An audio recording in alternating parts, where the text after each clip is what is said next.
All right then. Video by Punchy. The dating sim so bad it killed the genre. Let's give it a watch here. Three, two, one, go. Dating sims. There's a kind of game not really especially understood or appreciated by the English-speaking world. While it has an eternal position as joke fodder, the genre itself is not especially alive and well these days, having more or less died at roughly the tail end of the PS2's lifespan. Yeah, You don't see them unfortunately. much anymore, and especially not as tentpole AAA releases from major publishers. But for a time, specifically the late 90s, the genre was a genuine cultural phenomenon in Japan. And no dating sim was more iconic than Konami's Tokimeki Memorial, a series that rode high as one of Konami's defining franchises until it all came crashing to an abrupt halt, taking the Oh, entire surrounding genre with it, relegating it as the butt of I lazy love that April retro Fool's anime jokes style. forevermore. So, what happened? How did that happen? How did an entire genre up and die within the span of a console generation? This is a story of love, loss, and Tokimeki Memorial. Hmm. I'm intrigued too. Let's see what happened. So, there's actually a lot of ground to cover here, and the first thing I've got to establish is what a dating simulator actually is as a genre, because odds are good we are not on the same page about this, but it is critical to our understanding going forward. I'm not going to get super in the weeds on it, because genre definitions are all semantics and where brain cells go to die, but the broad distinction I'm making is the difference between a romantic themed visual novel where the story progresses in a linear fashion with maybe some branching choice options, and a dating simulator. Emphasis on simulator. Dating simulators are essentially offshoots of life simulation games, with Yeah, pretty naturally a much. focus on romance. Tokimeki Memorial, for instance, casts you in the role of someone entering their first year of high school.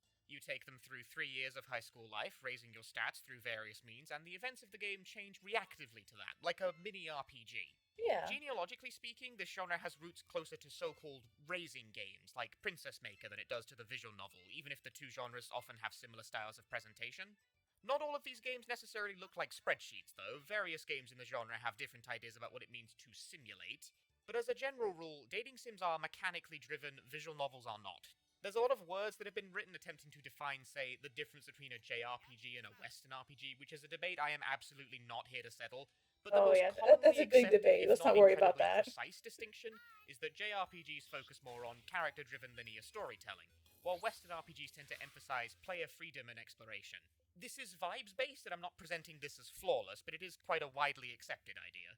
So, if we accept that, Tokimeki Memorial is perhaps best conceptualized as something like the Japanese equivalent of The Sims. The Sims allows almost complete freedom to create any kind of situation or narrative you so desire, while Tokimeki Memorial intends to tell a specific kind of story, a high school romance story, Yeah. but you have quite a lot of agency in how that story plays out. This might all seem very pedantic to you, but this video is about Japanese games, and while in the West, dating sim is often used to describe a much broader spectrum of games, in Japan there's a much denser vocabulary used to describe these things, and I'm attempting to Yeah. come at it from their angle, since obviously the romance-themed visual novel didn't stop existing, those are still trucking on completely unharmed. But this particular kind of dating sim this video is about, that sure did stop existing. So that's what we're talking about. Now that we're Yeah. It's very true. The big difference between Western and Japanese games. It's true. Most Japanese games, some people complain that they don't get a lot of choice. They don't get to decide what to do. That the story is told for them. But that's because it is a story being told to you. You're partaking in the story. You don't get to influence the story. You're just a part of it. You're a character in that story. Whereas in most Western games, they let you pick and choose. Can I help this guy? Can I not help this guy? Blah blah blah. Very choose your own adventure. Yeah, I think both. I think both actually work out pretty well. I don't think there's anything wrong with having a narrative already set out, and all you can do is partake, because video games are a medium too, and telling a story through a medium is a great way to do it. Yeah, same here. I don't play many dating sims, but the few I have, they're good, just for something to play when it's quiet and you just need something to do. all hopefully closer to on the same page, let's begin the story of this series with its first entry. Yeah, exactly, Tokimeki like Memorial we get initially it. released for the PC Engine, better known to Americans as the TurboGrafx 16, in 1994.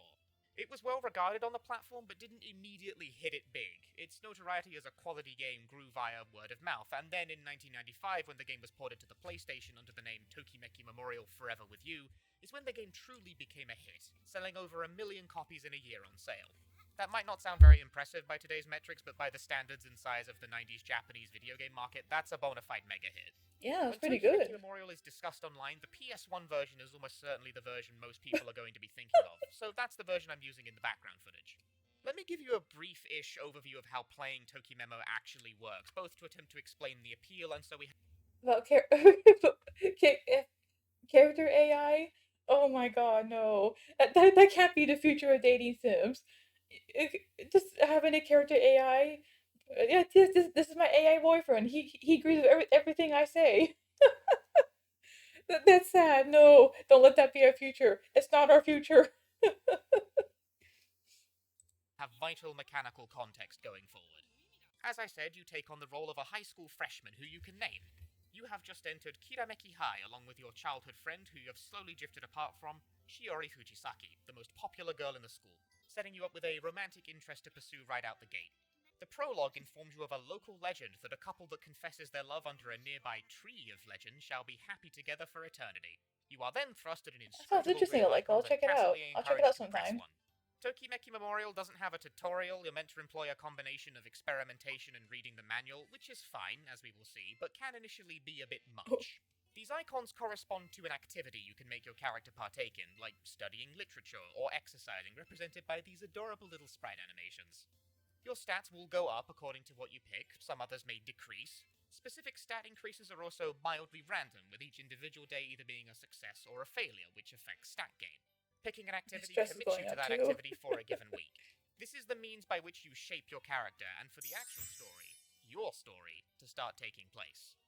Tokimemo lacks what I'd call much Hey in the way there. of a main story, or even really individual character routes, in the sense that there is no fixed sequence of events that always takes place. What happens in the 3 in-game years that the Hey, game takes Tiny place Me, thanks over for the is entirely follow. dependent on Appreciate how it. you Good play to and see you what here. girls you meet. While you start with Shiori in play, so to speak, her presence always made known to the player. As you develop your stats or join school clubs, you meet the other girls that comprise the game's cast, each with their own quirks and story to tell.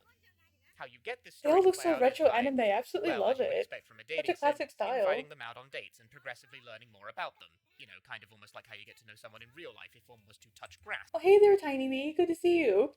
Yeah, we're right in the middle of a react. That. Oh my god, I didn't realize it was an hour long.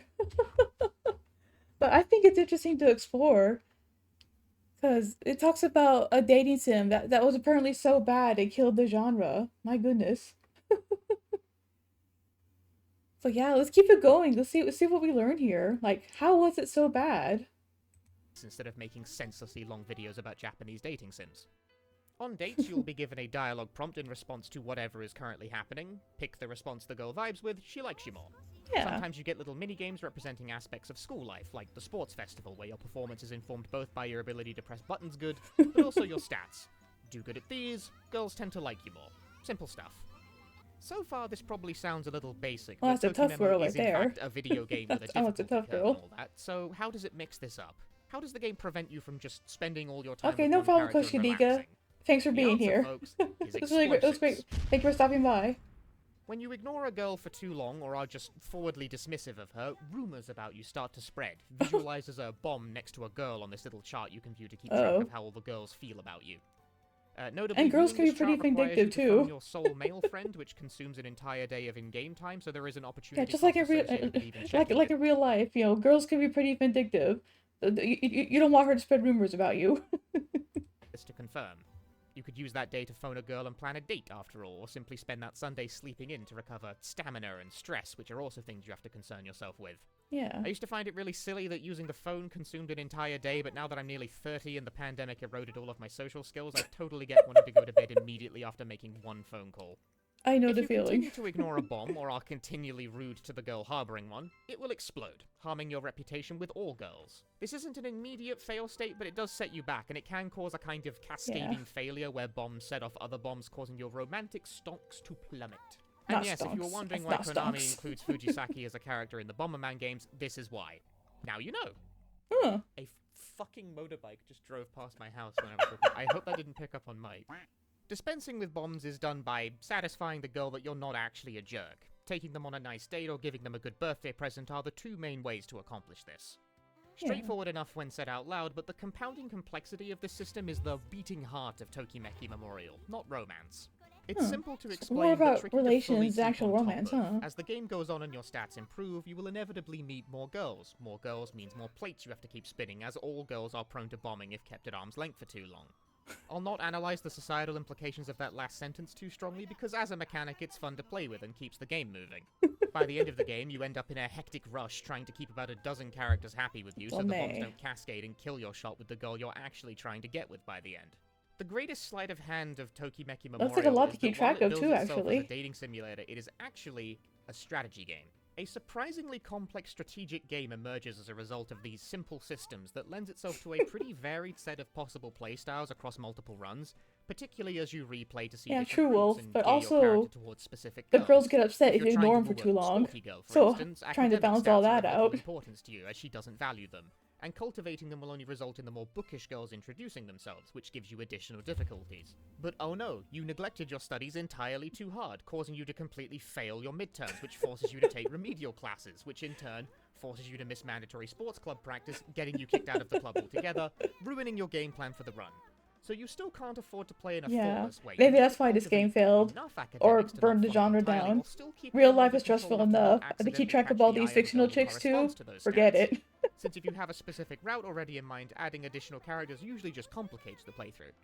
That is simply one possible experience. There are dozens of ways this can play out, and over a dozen characters each with their own preferences and complications on how you end up needing to play the game to successfully see their ending. Yeah, it is a really old game, so the pixel art is a little bit janky. It tried to capture that retro anime style, I think. Very much like an RPG out of something that It's hard to translate onto a screen though, isn't I mean, okay, it? there is this bit, but this is like a joke event. The strategic elements of Tokimemo are robust and engaging enough that there has long been an entire speedrunning community dedicated to reaching those endings as fast as possible. There's a Wait, speedrun he's for it. blindfolded. How And the he's hell is he doing that? blindfolded. Speaking of the ending, at the end of the 3 high The school speedrunners years, you are will see absolutely the ending crazy. if you have successfully gained the affection of a lady and your stats meet their expectations. You'll be granted the final scene of her confessing her love under the Tree of Legend, cementing your eternal happiness. Aww. So that's Tokimeki Memorial 1 in a nutshell. There's plenty more to delve into, a lot of mechanical quibbles I didn't go over, nor much of the specifics of its cast, but someone else can make that 6-hour someone already did that? Oh, man. Regardless, the appeal of the game lies in its charming characters, light-hearted, often comedic tone, breezy to grasp but engaging core gameplay loop, and a certain hard-to-articulate appeal of getting to participate in what is essentially a slice-of-life anime where your choices impact the narrative. That probably sounds kind of dorky, but I'm the one making a long-ass video about dating sims. I did not come here to pretend I am not cringe. I am here to engage sincerely today. I've often heard from commentators that Tokimemo appeals to a specific cultural quirk of Japan, that of the appeal of getting to relive high school, the last time many felt truly free, or so they say. And I'm not saying that's necessarily wrong, per se. I think that is the appeal of dating sims. The appeal of a You're game reclaiming a bit of Tokimemo childhood, is not some too. culturally impenetrable wall that Westerners can't get their heads around. We also put a weird amount of nostalgia value on our high school years. Tokimemo's particulars are very much rooted in Japanese culture, but if you're actually willing to engage with the work on its own terms, She's my there is wife. plenty That's to pretty like. cool. It's a great game and one of the classics of its era. The Japanese public certainly agreed. Like I said earlier, the game was a hit, becoming a million seller rapidly.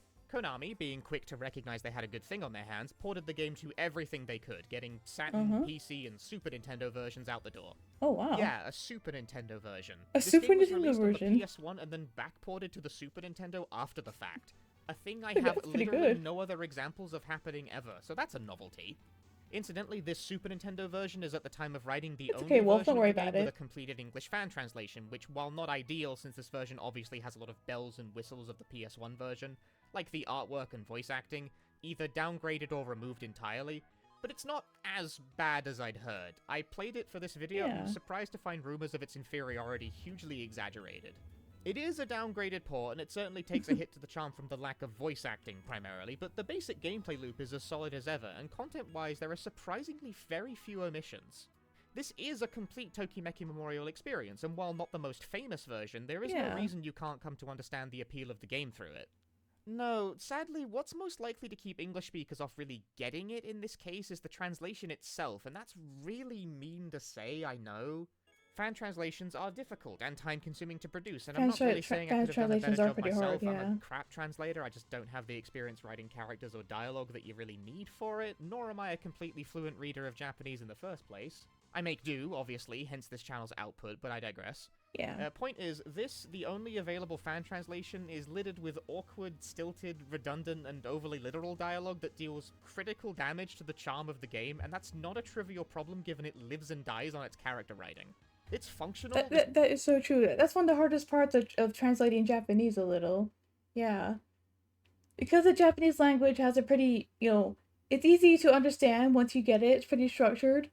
But translating it can be hard because a lot of Japanese language, it isn't direct, Sometimes you have to read between the lines a little bit. It's fascinating. Like they won't say no directly, right?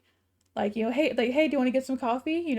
Instead of saying, yeah, no, I don't want coffee. Oh, they might say something like, それはちょっと, that's a little bit, that's kind of, and they trail off, and you're meant to understand that means, no, I don't want coffee right now.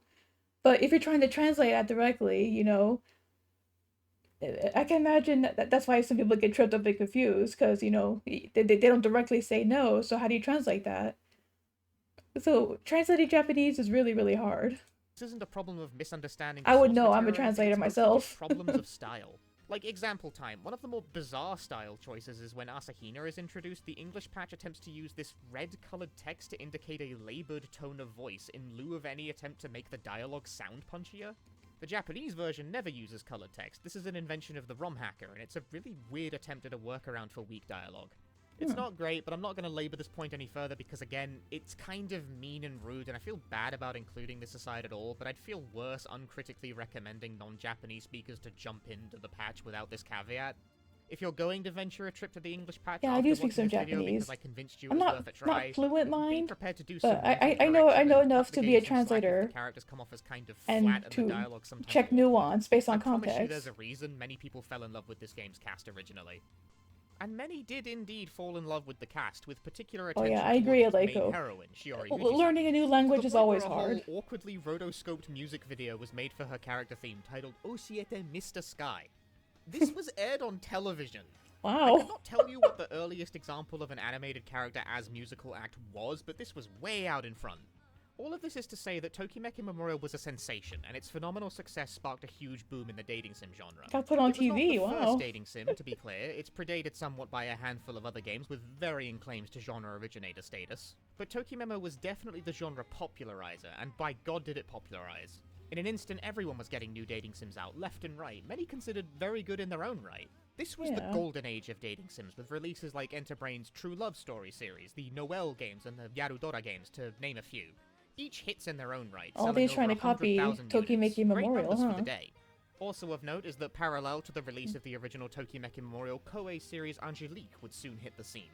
Yeah, I've heard about Vietnamese Tiny Me. Trying to win Yeah. the hearts of pretty boys, ushering in I the can't ultimate pronounce game genre with a dating sim Vietnamese aimed at very women. well, Every demographic but I was can getting almost it. recognize Dating it if I sims see it were written popping up all out. over the place. Konami even took another crack at it themselves with Mitsumete Night, a game that transplants the Tokimemo formula to a fantasy European setting, complete with more recognizably RPG-type elements like an actual combat system.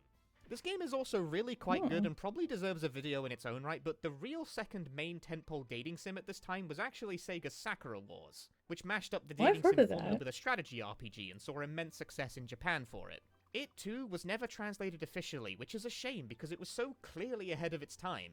Years later, the West would go crazy for a certain series that mashes up the dating sim formula with a more traditional JRPG. Proving that formula had legs outside Japan, but it was too little too late for the pure form of the genre. Or even Shin But as for Megami Tokimeki Tensei, Memorial that too. itself, no true successor emerged. Now don't get me wrong, I'm not saying Konami didn't milk the shit out of their cash cow, because they absolutely did, cranking out a ton of spin-off games and merchandise. Of these spin-offs, I'd like to briefly that's highlight also two true, for Wolf. no reason other than that I think they're interesting. First is the series of drama games, technically a series of 3 games. These are not in fact dating sims, but linear adventure games, more in line with what a Western audience would likely call a visual novel, that explore the characters with greater depth and nuance, and are well liked amongst Japanese fans for their storytelling. but the immediately striking thing about them is that they were actually made by the team that would later become Kojima Productions inside Konami. Oh, And indeed, wow. the big I man didn't know himself, that. Hideo Kojima, worked on all three. You can tell because all of these games basically borrow their structure from Policenauts. And you know, I get why fans of Kojima's work are more interested in Kojima Policenauts worked than on the love it. story games, Huh. because Policenauts definitely features more of Kojima's authorial voice in it, while the Tokimemo drama games had more of a brand to stick to. And Kojima was not a writer on any of them, he was a producer. Which is a shame, because I'd love to play a dating sim written by him, it'd be the most insane game ever made. But regardless, spare a thought for these games when you consider Kojima's career as a game designer, because despite their Wow, positive I never knew that reputation, they about tend to get about completely left Kojima. out of Western perspectives on the guy. Somewhat understandably. And the second interesting spin-off is Tokimeki Memorial Oshiete Your Heart, an arcade adaptation of Tokimeki Spelled like Memorial, this. which excises almost all aspects of the game besides the dating Kojima. segments, but makes the completely He's a batshit really, inclusion really of a well-known mouse-shaped game producer sensor type on the person. cabinet that you put your hand on, and it measures your heart rate and sweat level. Yes, really. What?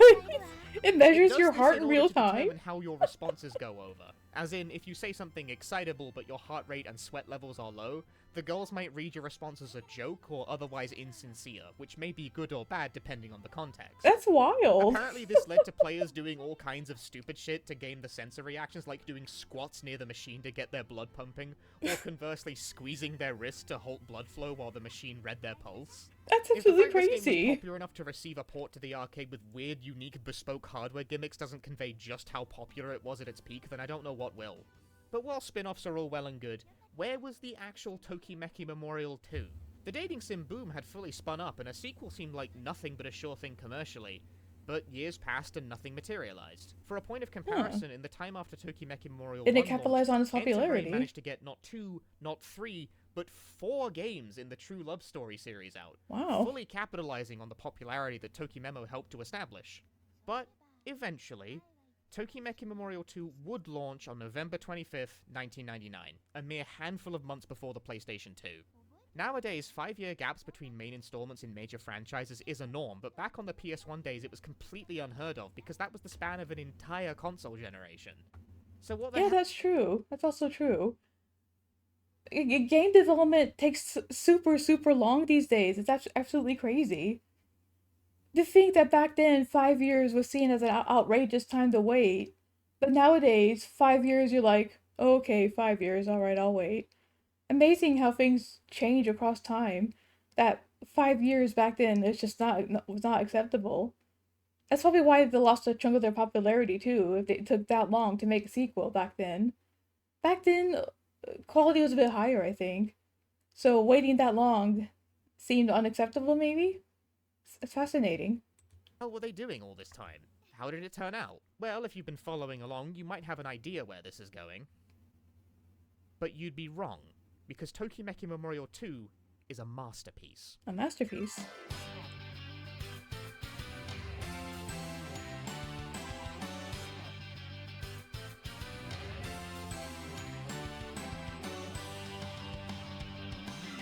That's right, we're still on the uphill for now. It's your waifu. Tokimeki Memorial 2 is a staggeringly huge game that puts its hitherto unprecedented 4-year development time on full display, coming with 5 discs packed in to accommodate its sheer scope, making it the largest Wow. PS1 game by file size on the entire platform.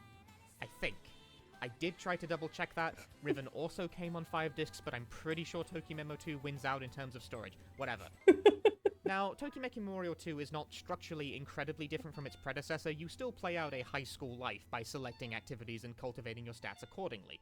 But Yeah, that's Tokimemo also 2 true, seeks to Aleko, that's expand true. basically every aspect of the simulation. You think More that events, triple more A minigames, should have more higher nuanced quality character for being storytelling. triple A. The entire first disc is spent playing through a surprisingly lengthy prologue where you take control of your protagonist as an elementary schooler in this isometric 3D semi-open world segment, a gameplay style that pretty good, never actually. returns afterwards, largely just to set the stage for the characters. They made basically an entire separate kind of game just for the prologue, because Tokimeki Memorial 2 could do whatever the hell it wanted. The general system itself is similar, but lots of small tweaks make it feel substantially richer. Individual characters now have stat lines of their own that affect their own life and things like exam performance. When you get to the stage of friendliness where girls begin to hang out with you during activities, you end up becoming a sizable influence on their stat line, and this can very much be for better or worse. It introduces the concept of romantic rivals in the form of Oh, your two male rivals. friends, Jun and No. Pucker. I hate romantic You had a male rivals. friend in the first Stay game away too, from my but Yoshio girl. was not really a character, he was more of a gameplay device. You called him to get the current state of how girls feel about you, and he did not do much else besides that. He's your A bro wingman, to huh? be sure, but mostly a bro of mechanical convenience. Takumi in 2 still performs the information function, but these two are also playing their own concurrent Oh. game of Tokimemo alongside you, the player, and their attempts to woo their Yeah, classmates well, if I can feel the intersect same. your own, again for better or worse. An addition made that is pure indulgence is the Emotional Voice System, EVS for short. This allows you to punch in your name and the game will generate a corresponding voice sample from the voice bank to have the characters in the Oh, game wow. actually speak your name to you instead of the usual awkward And it's easy enough pause to do where in the player name would Japanese. go. That the characters say Even your going name? so far That's as allowing awesome. you to specify a pitch accent pattern to get the read just right. An example of Konami going to considerable lengths to solve this really minor break in I immersion. actually really like when games do that. I can't. It comes at a cost, though. The cost is your entire memory card. It Oh. takes 11 blocks on a PS1 memory card, which is almost the entire card by itself. I guess that This makes feature sense. is optional, thankfully, but still, damn. Additionally, the base game only allows you to generate samples for 2 of the game's 13 girls. The others were only available via additional discs distributed with a magazine. If you add these extra 3 discs, Tokimemo 2's total storage becomes closer to 4 gigabytes spread across 8 discs. And back then, that was a Ridiculous. lot. Bombs have also been reworked to be Yeah. less of a calamity. In the first game, bombs detonating tanked your relationship with all girls equally, but in 2, they're more sensitive to the interpersonal relationships between the cast. Leading Hmm. girl Hikari cares very much about the opinion of her best friend Kotoko, and vice versa. When these two bomb, they will tank each other's opinion very sharply, while aloof loner doesn't have many friends, Yae doesn't really give that much of a crap about almost anyone else's opinion, being largely insensitive to bombs from the vast majority of the cast. And notably, this system isn't symmetrical. Yae's bombs affect others to a mild extent despite her relative insensitivity to them. It's neat. It's also That's clear pretty that in good, the yeah, it's 4 a good years mechanic. between 1 and 2, the team had a lot of ideas for how to leverage these system mechanics for more interesting storytelling. For instance, Kaidako is introduced as the manager of the baseball team and can be, and very often is, met early Oh, on her in the bangs are game. wild. So you spend about 2 discs of the game getting to know her, and then about a third of the way through the game, she transfers to a different school and she's just gone. Oh, She's just gone. It okay. happens Well, very girl, suddenly. bye. Kaidako doesn't tell you until about a week before it's going to because she feels bad about it. And past that point, the most you can really do is give her a phone call every now and again and maybe meet up at inter-high baseball matches. It's jarring in a good way. It leverages the mechanics of the game to create a unique storytelling mechanism. I guess that, I that, am that does cringe help, enough to yeah. admit the first time I went through this route, the suddenness of this actually kind of hurt my feelings. Like, what do you mean she's just gone? That's not how this works. For some not how this contrasting levity, works. there's a different girl whose route gimmick is that she's basically a boss rush because Tokimeki Memorial 2 has an entire faux JRPG combat system in it, because back in those days when a game was developed for 4 years, they just did whatever the hell they wanted, and I don't even have time to get into what the hell's going on here. I'd feel bad about spoiling some of these choicer moments, but the game is over 20 years old and has no English translation. I think I'm good to just cut to the chase. These Yeah. tweaks and expansions of the system mechanics do a lot to make And the that's honestly pretty simulation feel sick. more The fight in a immersive, dating the sim? characters feel like they are in fact people. That's like the with inner precursor to worlds and Stardew, thoughts isn't and it? stuff, and not simply pieces of a video game. Which goes well with the fact that while this is all great in its own way, the main thing Tokimeki Memorial 2 does vastly, overwhelmingly better than its predecessor is character writing. I appreciate this is kind of hard to demonstrate in a video like this. The genre doesn't Yeah. exactly lend itself to amazing sizzle reels, but Tokimeki Memorial 2's characters are just substantially more interesting and well-developed than its predecessor, to the point where it actually made it hard to go back to the original when recording the footage for this video. A lot goes into this. The greater disk space allows for more events, and lengthier ones too, giving more breathing room to the cast. But it also Aw. displays a surprisingly adept ability to juggle tone. Tokimemo 2 is largely still a light-hearted, feel-good kind of game, but it balances comedy, sincerity, and good. occasional moments of seriousness really well. It's an endearing game, especially the lead, Hikari. She's fantastic. She's a little cheeky, a little selfish, but extremely likable, and ultimately winds up as probably this entire series' strongest character. She exists Huh. as a kind of reply to Shiori. They both Yeah, they put a similarly lot of work occupy the into this role game, of isn't it? childhood friend characters, So I but wonder how Shiori it was killed the notably, genre. to point of almost mimetic status in Japan, kind of cold towards the player at the outset. 一緒に帰って友達に噂とかされると恥ずかしいし Shiori, we are neighbors. What the fuck are you talking about? Hikari distinguishes herself by actually treating the protagonist Yeah, as that there was like another example of the, Japanese ambiguity, right? She can't directly say, I can't be seen with you. So instead, they'll say something like this instead. Because it's a bit rude to directly say, I can't be seen with you. So she spells that out in a different way that, people will gossip. So therefore, I can't be seen with you. Yeah, that's another, Japanese reading between the lines thing. Yeah, it's not direct, so I can see why Westerners will be confused if they heard that. Like, what do you mean? But we're friends. It's like, no, that isn't the point. The point is, she doesn't want people to think that. That's why Japanese is so hard, so challenging to translate to capture the nuance like this. That's just how they are over there, though. Not too many are direct. It's pretty cool, isn't it? ると恥ずかしいし。 Shiori, we are neighbors. What the fuck are you talking about? Hikari distinguishes herself by actually treating the protagonist as you would if you had known and ostensibly been friends with them for years prior. It's refreshing and interesting, both mechanically and narratively, to start the game in a place where one of the girls more or less already likes you. It's Yeah, a bit of a struggle makes it to a bit convey easy. what makes this work in a video like this because it's all in the details, the little quirks of each conversation, the little shifts in demeanor that occur over the course of a route. It's all sublimely That's also a good point, executed. Aliko. That's probably it Hikari's great. They too. did a fantastic job with this character. And again, Yeah. Japanese players agreed en masse as she regularly topped the popularity polls. In general, Tokimemo 2 is fantastic.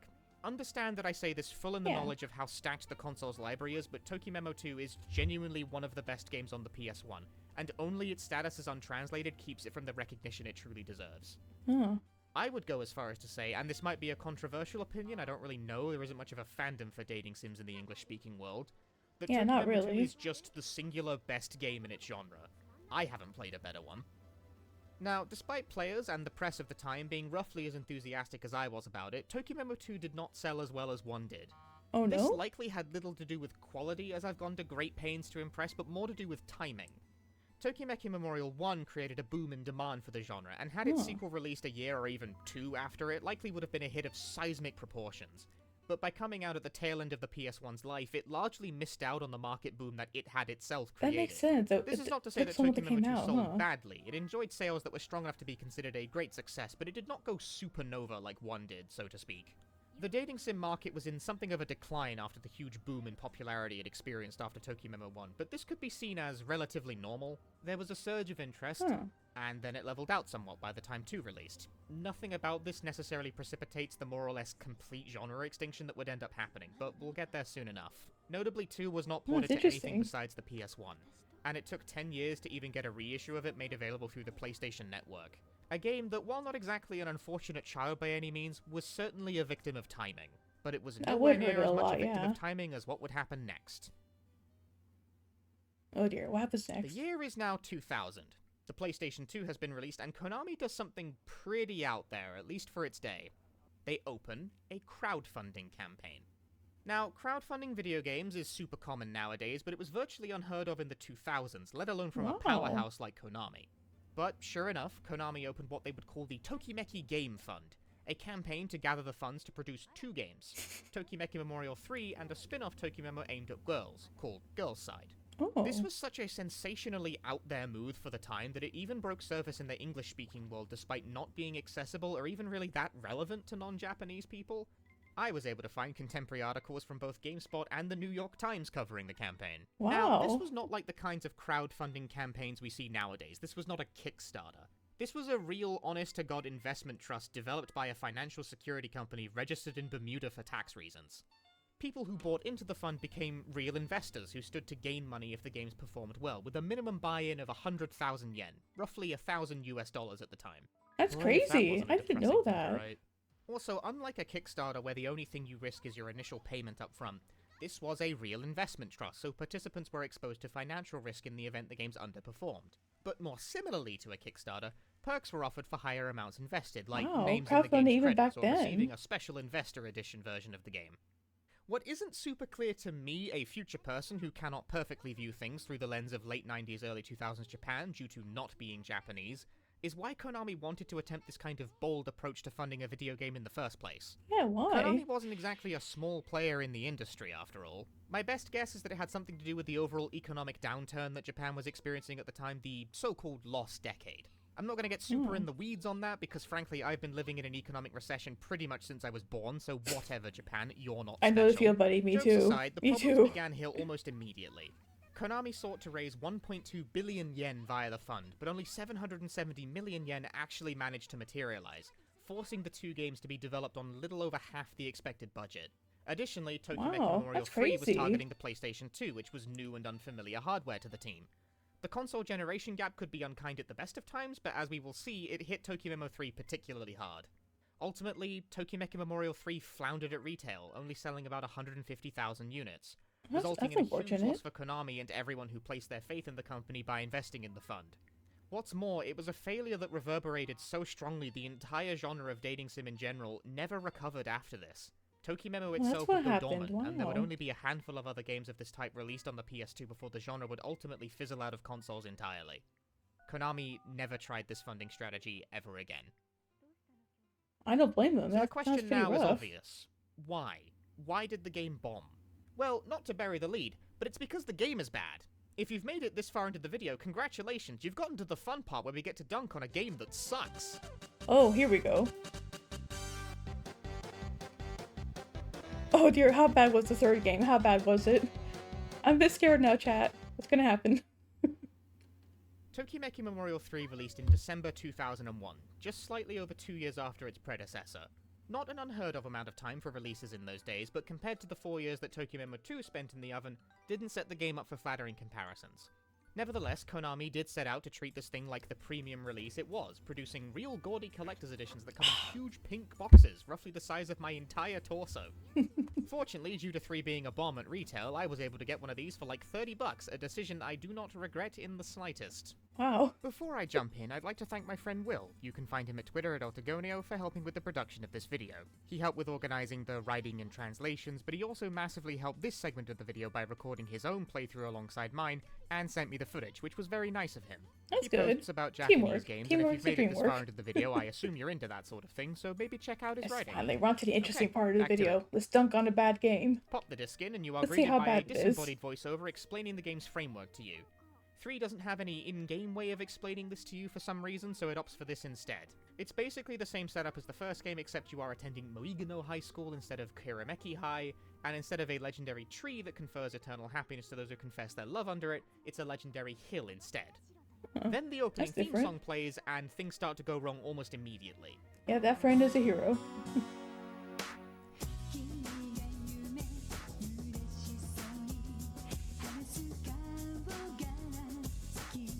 Wow. Tokimemo 3 wanted to innovate and flex some new graphics tech, and consequently went for full 3D models for all of its characters instead of the 2D sprites of previous games, and they're quite rough, aren't they? Bear in mind this is the Yeah. opening, which has been specifically curated to try and make the game look as good as possible, and it still looks pretty off. It looks especially bad from the side, which makes every character look like they have a very pointy nose. Yeah. Compared to the sprites from the first 2 games that captured that beautiful retro anime look. I know it was 2000, 2001, 2002, but they still look a little bit rough, don't they? Gosh, what happened to the quality? This problem is especially visible in the game's key art, which again is specifically curated to try and make the game look good, but makes it all the more clear that every character Yeah, look at that. They all look like uncanny but anime form.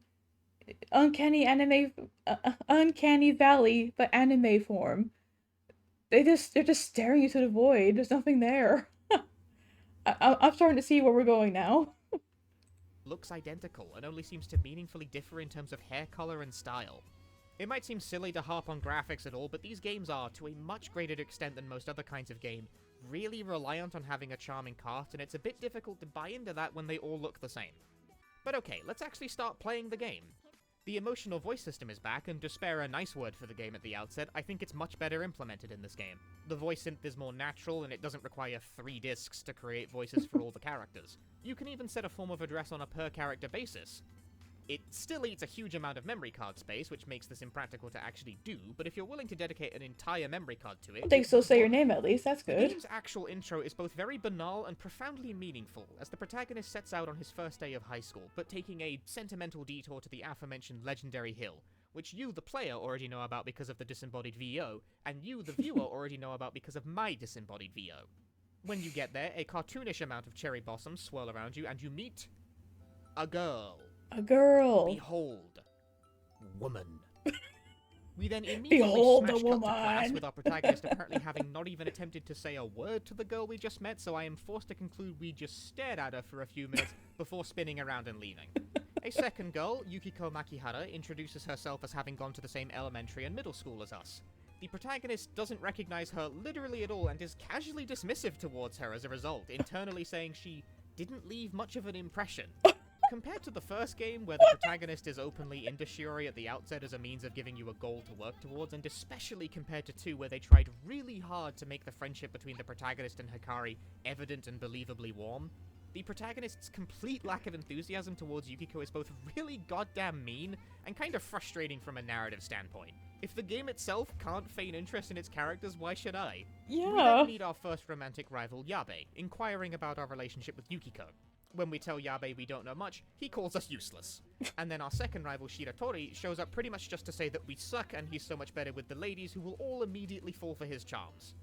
These I two believe suck it, look at ass him. and make a terrible impression that irresistible. never dissipates as the game goes on, with them being largely Like, I nothing wanna but date him rude and now. unpersonable the entire game. Furthermore, they barely interact with the game mechanically, so they're not even fun to engage with as part of the challenge. Again, this makes an unflattering comparison with the rivals from the second game, with whom you not only have a more natural relationship, they're just much more likable as characters. Takumi is kind of sleazy, but he's not actively hostile to you.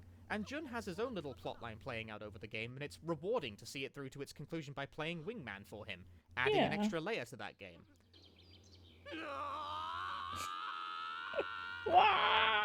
So, 0 for 3 so far on initial Poor character dude. introductions for Tokyo Member 3.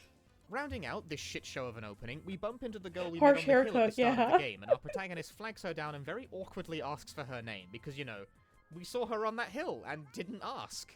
The girl, rightfully, thinks this is incredibly weird and that we are incredibly weird, but nevertheless obliges. Her name is Rika Kawai, which, yes, is homophonic with cute science in Japanese, which is Yeah. a little on the nose, but whatever. She then makes her excuses and gets the hell away from us, the weird guy who has randomly decided we must know a girl's name because we saw her on a hill. Meeting her in general will turn out to be a huge mistake for this playthrough. Uh-oh. This is the first 10 minutes of this game, and absolutely every character introduction has either been mean, actively hostile, or plainly awkward. This is an early tone setter, and one of the main problems of Tokyo Oh, Member that's 3 not a at good way to large. start. That's not a good way to start at Character all. interactions are just so goddamn weird. Everyone is mean all the time for seemingly no reason, and characters intermittently engage in completely bizarre behavior not consistent with any previous characterization or any kind of basic common sense. As an aside, if my use of the girl in that last character introduction seems strange to you, that's because that's simply how that interaction shook out on my run. You see, the character you meet on the hill at the start of the game is completely random. It can be any of the game's core cast of girls. The ensuing interaction where you ask for her Oh. name is pretty similar across the cast. It's always awkward. So the and game just weird. randomly picks a girl But for note you. that this too is an early warning sign for a pervasive issue with 3. A lot of things, like meeting characters, which were largely dictated by player decision-making in the previous games, are now in the hands of a random number generator. I assume the goal with this particular decision was so the game always starts with 2 girls in play at the start instead of just the one, except you can also meet Makihara on the hill, at which point there's no meeting to it, so actually I Huh. have no idea what the point of this is. That is pretty bizarre. Why go amazing through all that intro, really trouble? getting off on the right foot here. So I go to save the game and realize my memory card only has space for one save file. Oh. Okay, back to it. Let's talk mechanics. Okay, no custom The voice basic for loop you. hasn't changed a huge amount. It's still largely a game of picking an activity to cultivate a given stat, but Tokyo Member 3 has compressed the majority of the stat management down into 4 parameters: humanities, logic, art, and athletics, and has replaced being shown a number with instead a level and an experience bar. Oh. The change to how the values work isn't really anything too crazy, but the reduction in the number of attributes is kind of disappointing, since it reduces the options you have for shaping your character, and it makes the game easier overall since there's just less Yeah, stats that's to true. manage. Yeah, less to Furthermore, work when with. doing an activity, there's a random chance of a success or failure. All the games are like this. But 3 in specific, a failure grants you absolutely no experience at all. In the previous games, a failure still granted some stat growth just at a lower rate. The intention behind this isn't really to hinder the player, it's to lightly randomize the rate at which stats grew so you couldn't simply complete the game by following a script beat for beat. Whereas in 3, a failure is worth absolutely squat, so if you spend an in-game week Yeah, that's failing every frustrating. single day, which will happen sometimes, that week is just completely wasted. You get nothing out of it. In theory, this serves the same function of randomizing playthroughs, but in practice it feels really frustrating to get absolutely nothing out of an in-game week. Time is your Yeah. most limited resource in these games, after all. Like, if you put the And time in, you should Tokyo get 3 at least relaxes something the for it, restriction on right? saving, allowing you to save and load at any time, whereas in the previous games it was restricted to Sundays only, in an effort to discourage save scumming. Or so you think. Because if you actually try to save and load, you'll pretty quickly notice that if you attempt the same activity, you get the same result. The only way to get a different result is to pick a different activity entirely. The random number generator is seeded ahead of time instead of on each action selection, so this doesn't Even really this end game up was helping against that save much. scumming. And if anything, Yeah. is likely to make you waste your time, as it did mine, by reloading a handful of times before noticing it's not actually doing anything. Understandable, but annoying. And final change to the base layer of mechanics, when you join a club, participating in that club as your weekly activity accrues club experience, which is now a visible stat you can track in the bottom right. This was a hidden parameter see in the it. previous games, now Hmm. it isn't. This change is fine, doesn't make a huge difference. In this playthrough, I joined the track and field club because Yukiko joins it as the manager and I decided to go for her on this run. Sports club have intermittent practice matches against other high schools, success at which is determined via a composite of your athletic stat and club experience, and it's nice to have club experience visible to keep better track of that, rather than having to just feel it out. Now, it's Yeah, when we that's get really to helpful the right there. weekend that the new stuff starts rolling in. Weekends give access to a completely different set of activities now. You can prepare for classes the following week for a boost to efficiency. Gone is the ability to just study on weekends directly. Mostly for balance reasons, I assume, because one of the funnier things to ever cause a design shift in a video game has to do with changes to the Japanese education system itself. In previous games, Sunday was your only No. day off school, so it was the only day of the week you could phone a girl to make a date plan or spend it on an activity for an even greater stat gain than normal. But as of 2001 and Tokyo Memo 3's release, Japanese schools stopped having school on Saturdays, so they had Oh. to change how this element of the game worked in order to both maintain fidelity So to it changed because reality of real and also life? the game's Okay. balance. And I'm kind of mixed on how they went about it. Regardless, I'd like to front changes in educational policy as an all-time funny reason for a game to completely change one of its design elements. That's true, right? So the major thing they opted to fill all this newfound free time the youngsters have was the hobby system. I do love the implication that due to the 6-day school week there was no time for Yeah, hobbies you in guys get previous it, you games. get it. Life simulation games can be very revealing sometimes. Anyway, you open the hobby menu and are greeted with this absolute wall of options, several pages of them encompassing things like reading books, gardening, knitting, cooking, and amateur archaeology. Amateur archaeology? Okay, sure, men do love to dig holes, it's true. None of the hobbies have any kind of animations associated with them, just a progress bar. Yeah, and men text like that digging leads you to holes. imagine What can you it do might about look it? Like, which is a little sad, I guess digging but is given fun. the sheer amount of options, it's kind of understandable. There are pros and cons to this system. Pros is that it restores some of that player expression that was lost from compressing the stat management. You can make a bookworm, or a gamer, or a green thumb type of character. The con is primarily that the system is overwhelming. That's a Hobbies silver lining. individually have Well, really you get a bit more inconsistent value freedom. to the player, and the whole thing is really opaque, requiring substantial time spent trial and erroring to figure out what all this crap even does.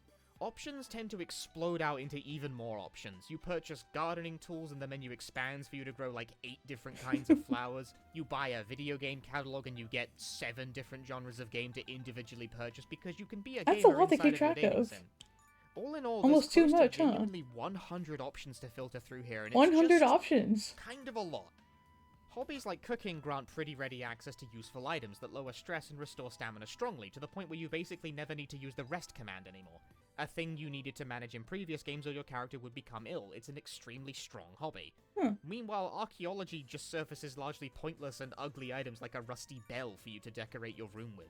You can maybe use some of them as gifts, but overall it's only useful for people who like collecting And now you've got weird a bell knickknacks, sitting but right in you're your not really room. going to know which hobbies are useful and which ones are secretly pranks until you waste a lot of time on it. I'd say it just barely avoids being something you need a guide on hand to make sense of, but only just barely. It can be done, because I did, but boy was I just randomly doing stuff for about half the game before it started to click. Now, this has been a lot of mechanical stuff, but isn't this a dating sim?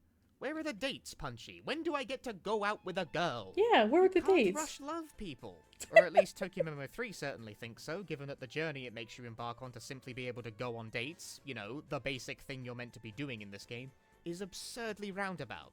In previous games, scheduling a date was simple. You called the girl up on a Sunday or holiday and asked. If you didn't know a phone number, you called your male friend instead and he'd tell you the number. Pretty straightforward. Yeah. It was kind of weird that he knows all the phone numbers, and I guess they sought to remedy that extremely inconsequential. Yeah, wait, incongruity how that do you kept know the all pace those of the game numbers? moving by adding a dash of realism, but in doing so completely tanked the flow of the gameplay. Now, in order to get a date or get a phone number, you need to ask the girl in Yeah, question. guys like Logical, like digging yes. holes. Straightforward, no. Nothing can ever be simple around here. Get a load of this. Step 1. Find the girl. Even though you all go to the same school, your first tribulation is, for some reason, locating the girl in question. Every time a stat levels up, you trigger an event. Usually this is the walking home from school event where you can choose to wait for a particular girl to show up. If she does, Yeah. you can ask her to walk home with you. Every single step of this has a random chance of failing. The event can just as easily be replaced by one of the two male Oof. dogs telling you that you suck, and this just wastes an opportunity because screw you. The girl can also just fail to show up entirely, wasting the event. And even if she does show up, she can just reject your invitation to walk home, again, Poor guy. wasting No one the showed event. up for him. This is all completely luck-based. There's nothing you can meaningfully do to influence the outcome of these. I will say it again. These events occur on level up, which means the higher your level goes, the more spaced out and harder to come by these opportunities are. Put a pin in that, it'll matter later. It can take Alright. months in-game before you finally convince someone to walk home with you, Months? and when you do, you're presented with a lethal choice. Do you schedule a date right now, or ask for her phone number? Choose wisely.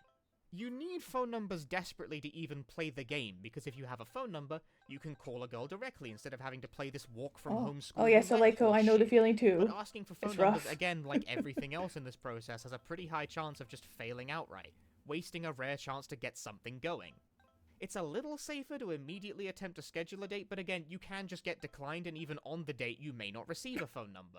There's just no guarantees here, and as a result, it can take a solid hour or two of this song and dance before you really get to actually play Tokimemo. It's absurd. It's such a pain. As I will impart to you Okay, later, there is a that trick is a to major navigating headache. these weird systems that alleviates the frustration significantly, but unless you know these tricks, it is slow going at the outset. On the playthrough I recorded for this video, I was coming in with knowledge, and I was lucky. I was able to get this ball rolling relatively fast, and by relatively fast, I mean it took 40 minutes before I was able to schedule my first date this way. It took That 40 is minutes fast for by one this game's date. standards. But the first time I played this game, I went 2 hours of gameplay getting no phone numbers and having my attempts rebuffed over a dozen times, meaning I got to do extremely little of the core gameplay. Not fun in the least. But okay, I have successfully scheduled a date with Rika. Shortly after, I am treated to an event where she drags us into a secluded room and measures our brain activity. This has nothing to do with the date and will not matter for several hours. You might think now that I have a date, Oh. I have surpassed the hurdles and can now begin playing Tokimemo as God intended. Absolutely not, you fool. You No. complete idiot. You unmatched poop face. The trials have merely just begun. Oh no. The next Sunday rolls Oh around no, for how the bad date, is so you it? click the option to head out and you are presented with outfit selection.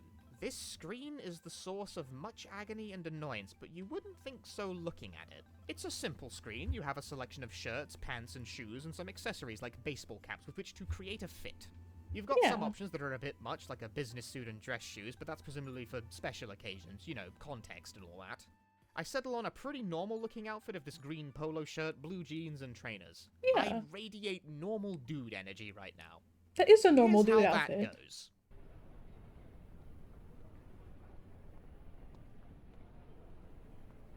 その格好変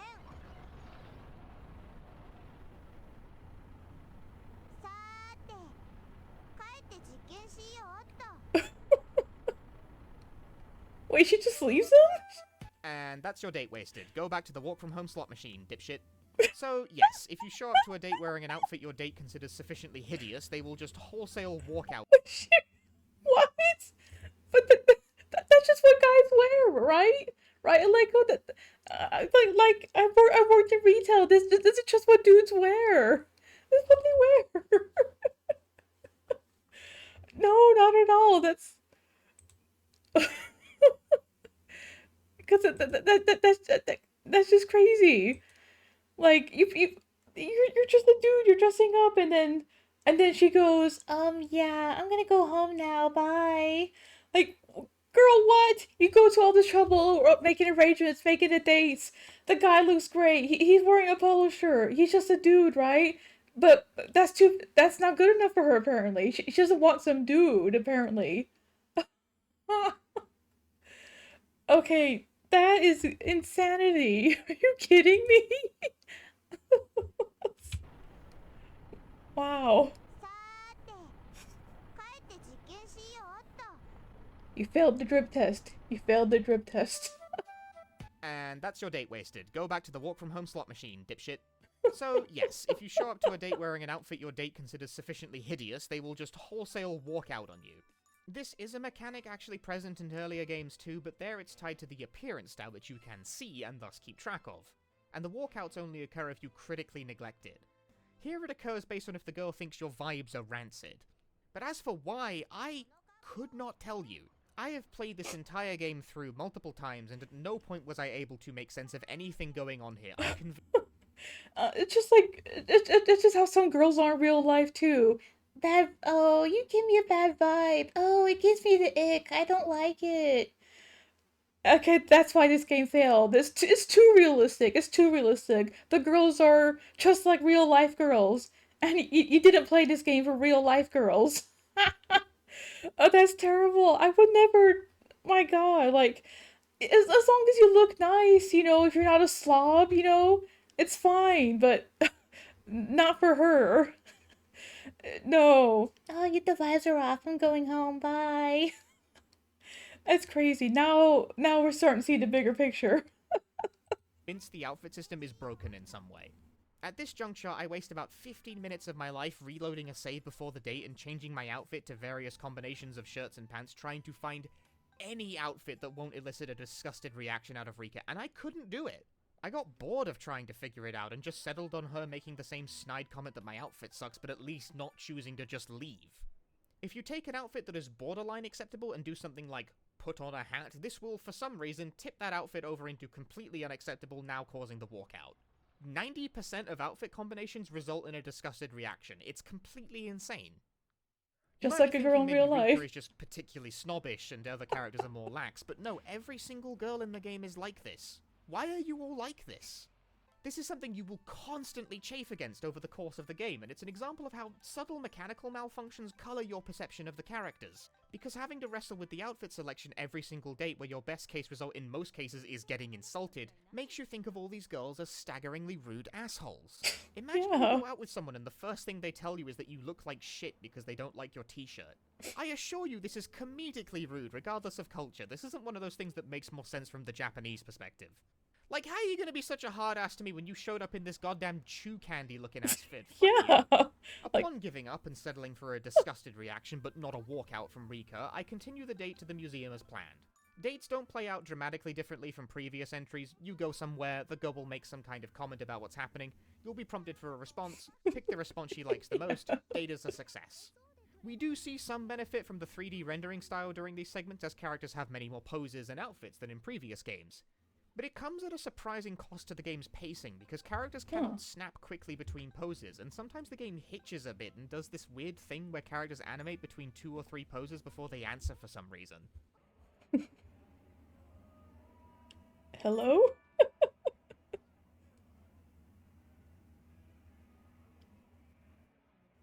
Take your time, lady. Take your time. In general, conversations are less breezy as a result of the 3D rendering style. It's a subtle thing, and you might not think it's a big deal, but it adds up significantly. Tokimemo 3 feels like it has less content than other games in this series, but takes longer to complete, and this kind of thing is a huge part of why, along with the constant save scumming needed for stupid shit like the outfit system. A thing that was added to the second game and retained for 3 here is that after a date you will sometimes be prompted for a follow-up, where you grab food with your date at a nearby diner, where you can ask a few questions or pick some of the conversation topics you unlocked via the hobby system, which is where that whole system comes in handy. Here's the attempt to tie that back into the core character interactions. It's a noble effort, but very rarely do the characters actually have anything interesting to say in response to the hobby conversations. They largely only have generic reactions where they go, so nanda, if they kinda like it, or they just go, not my thing, if they're not. You can ask questions like what her hobbies are in an attempt to, figure out what they're into in the first place, although in my experience playing this half the cast are gamers, so investing all your free time into completing video games will give you just like a girl, oh my gosh. Conversation topics. Take note, guys, if you go on dates and spend all of them talking about video games, it'll go great. I mean, I'm sure it has for some people, but this comes off as a bit overly pandering to the interests of the player base, you know? The most important thing you can ask for, however, is their phone number. At this juncture, asking for the phone number has a 100% success rate, and with that, you can actually start to play the game at a vaguely normal pace. It just might take you several hours to get here is all. Since phone numbers are so important, this becomes a priority. You need to drop everything to get this done, lest you end up with a character developing a bomb and you're unable to call them to get it sorted out. So okay, get the date, get the phone That's number, rough. right? That's rough. No, because you can only ask for the number on this little follow-up chat, and that doesn't happen on every day. In fact, on most of them, it won't. If you don't understand the criteria for what makes the follow-up happen, you're going to be just flailing about at random. Tokimemo 3 leaves far too much of itself up to chance. There are two ways to get the follow-up. One is Yeah. wearing an outfit the girl likes. As previously established, this is nearly impossible to work out. I tried Just like dozens with of real times life and I couldn't girls. even work out how to get by without a sassy comment, let alone a good reaction. The second and infinitely simpler method is to take a date to a location that's outside the city. There's no reason to think this specifically matters, and you might catch on after enough playtime, but I think it's equally as likely for someone to just not make the connection. The menu does split areas by distance, but this comes with the curveball that more distant date spots seem to be more likely to get declined, so even knowing this, Yeah. you still can't escape the luck factor. They made it too Even though knowing this complicated. requires you to get a lucky break exactly once rather than several times in a row.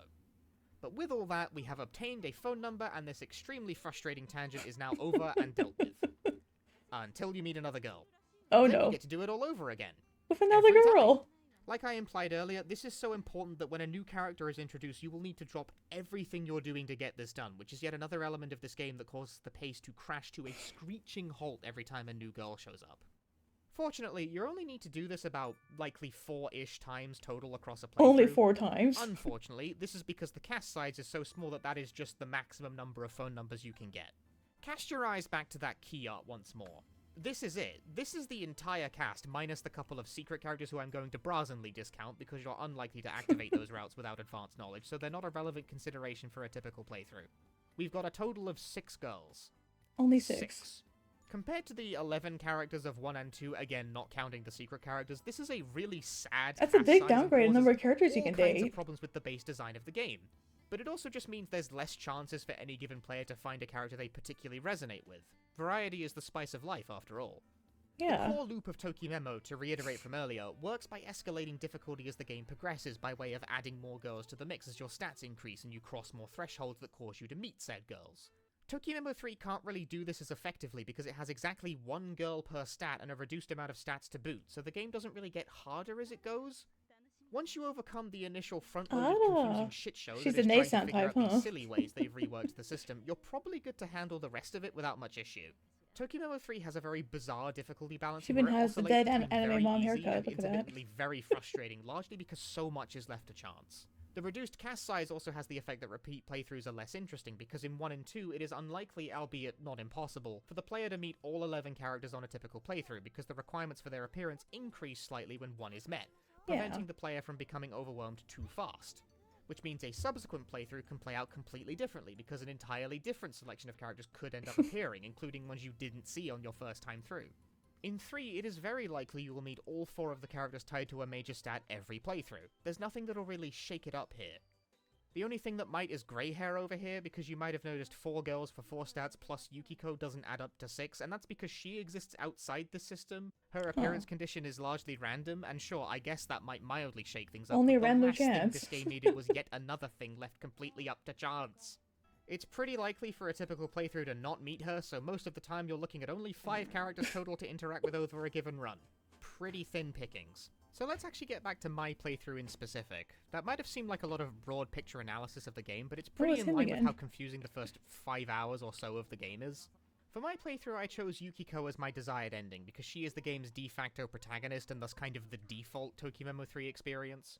Yukiko has roughly 2 identifiable hobbies and 1 personality trait, which is more than can be said for some characters, but it's still not great. She likes sweets, she likes video games, so far so good, and she is one jealous motherfucker. Oh. Yukiko is the easiest character to complete the game with, and the main reason for this is Yukiko herself attempting to sabotage you if you attempt to pursue anyone else, being a very frequent bomber on playthroughs where she is not the focus, and also becoming instantly upset if you attempt to ask her about how any of the girls feel. Because that's a thing now. Oh, watch Probably out, in watch service out. to that realism angle once again, you can no longer just ring up one of your male friends and get a general readout on the game state, you have to ask a girl about what her friends think of you. This comes with the additional penalty beyond the opportunity That's cost like of in real spending a life, holiday isn't calling it? someone now, in that the girl you That's asked why will this dislike game you failed slightly more too. than It's having too the much option like in the real first place. And if life. they have an active Too bond, much they will micromanaging, too refuse much this worrying information, and it about might set off if the a bond. girl is feeling It's a catty because cool you dare joke to that smile Yukiko at is the another only phone girl. number you start the game with, since she gets the most offended out of anyone if you ask her for this information. It's just better to not in most cases.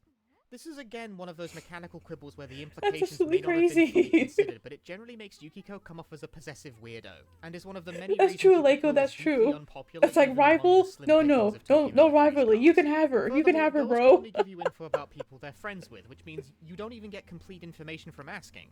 Although the pro strat here is to just save the game, ask Chitose because she's friends with almost everyone, take stock of the situation, and then just immediately load your save to no penalty. Makes the attempt to mix this mechanic up feel a bit pointless. It's more punishing to utilize, but also somehow less, because save scumming is so much easier now.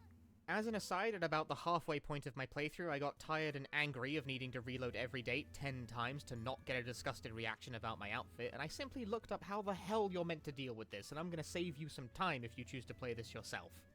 This outfit. That? This is the one. This is the only outfit that elicits a favorable reaction from almost all of the game's cast. This outfit here. A white t-shirt, black slacks, tennis shoes. This is what all the girls vibe with. Yeah. That is insanity. That green polo shirt from earlier wasn't doing it for any of them. But they all like this. I'll say that I'm such a girl, but this is my favorite outfit. I like the green polo shirt, it was okay. But showing up in a nice crisp white shirt, nice dress shirt, I'm thinking, yeah, he looks nice. That's just how girls are. Girls are awful.